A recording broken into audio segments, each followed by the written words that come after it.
Hi friends. So today's Wellness Minutes are about depression and more specifically the differences between just general old sadness and blues versus depression. So I have a number of clients that I come across in my practice that are really unsure whether they're just kind of sad and down in the dumps or if they're actually depressed. And I'm not a psychiatrist, I'm not a counselor, but here are just some of the differences that may be helpful to you to distinguish if you should be reaching out for some help.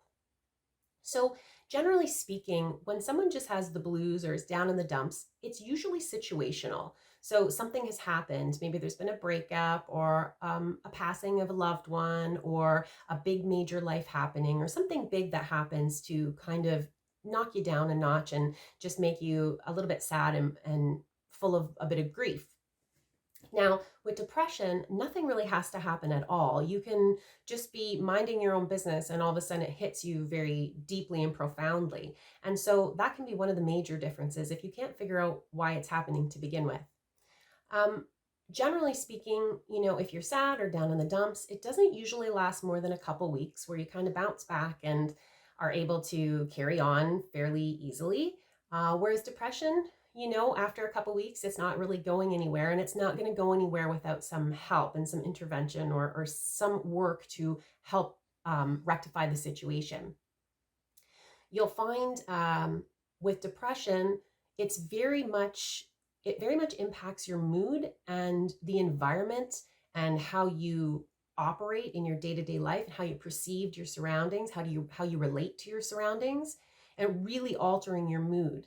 Whereas when you're down in the dumps or sad, generally you can carry on and function and go about your day-to-day activities, and kind of put it to the back of your mind and keep going. With depression, often there's no way of compartmentalizing, and it might just overwhelm you and make you not even be able to get out of bed because it can be quite altering in general. Depression can really change the way you view yourself, and it can make you feel guilty. It can make you feel, it can make you ruminate over and over and think thoughts that are very much about self-worth, and you can feel worthless. And most importantly, with depression, you feel hopeless. You feel like there's really no light at the end of the tunnel. There's no way to get out of this situation, no way that you're going to feel better. Whereas if you're down in the dumps, you can kind of see that, there is a light, this too shall pass. So there's a big difference there.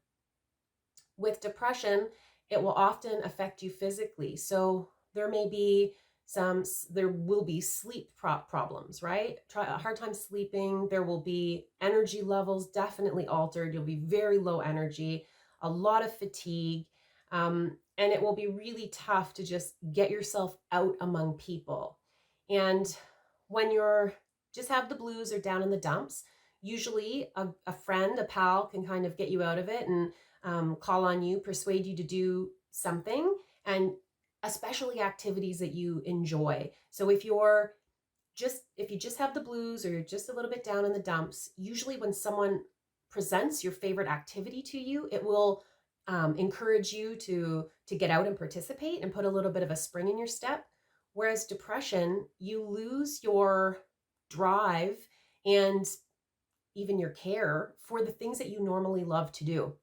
So say if you were a shopper before and you just like to go out on a road trip and go shopping, even if you didn't have a lot of money, you just wanted to window shop. If you were just sad, a pal could probably say to you, hey, let's go shopping. And that might cheer you up, and you'd be game for that. If you're depressed, the thought of just doing that has absolutely no interest to you, nor does probably even just getting out among people. And isolation, by the way, is probably the worst thing that you can do if you are depressed, or even if you're sad. It's good to be among other people. It's good to, even if you feel like it's not a good solution at the time, you usually will feel better for both sadness and depression if you're out among people. So it's really important not to isolate yourself. So I hope that I've helped clear things up a little bit. If you're on the fence, if you think that you need some help, please don't hesitate. Go reach out to a healthcare professional, a practitioner, someone that can help you. And worst case scenario, you could find that you are down in the dumps, but it's better safe than sorry. Your mental health is important. It's important for you, and it's important for your loved ones around you. And I hope that this video has been helpful for you to know the signs in both yourself and others. So food for thought. Stay healthy, friends.